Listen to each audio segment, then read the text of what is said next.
Dr. Alvin. Ito po. Kano isang ganyan? Yung 50. Ha? 250. Ano 150? Ano? Sabi may peke daw. Paano malaman ko peke? Gamitin mo na, ma'am. Tapos pag di naging pek-pek, po yun. Bakit 350 pag nagpabili ako ng 350? Nagtahan po yun sa labas, ma'am. Wholesalan po dito. 220 yung sila na dito.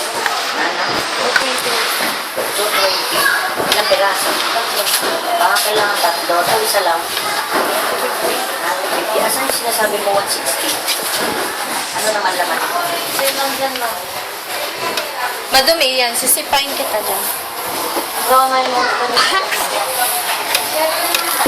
Gusto mo lang paloorin yung sarili mo eh. Sa video eh. Pares lang. Pares lang po, lagayan na ng iba. Ano lang nawala? Eh ano to? Pares lang po. Start din yan, tsaka dito. Ito, nakapunta dahil sa labas yan. Ang galap yan. Pero yung laman parehas yan. Ang galap. Galap pala. Sabi kasi may peke lang sa labas. Marami po. Ay, ito hindi peke. Next ko na lang. Hindi na ako bibili. Kasi baka mamaya nakabili na pala.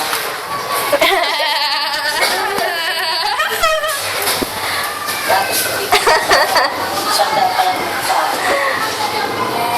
Wow! Mia! Nacha! Sama naman. Itlit chichog! Panonorin mo lang mamaya eh.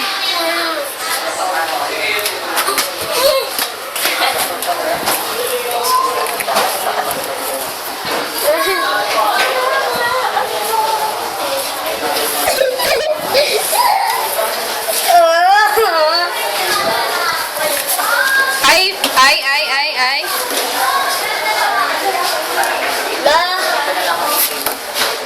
Ito pa. Hindi naman pala. Ano, pwede pala ito. Kaya lang bakit magkaiba? Parehas lang.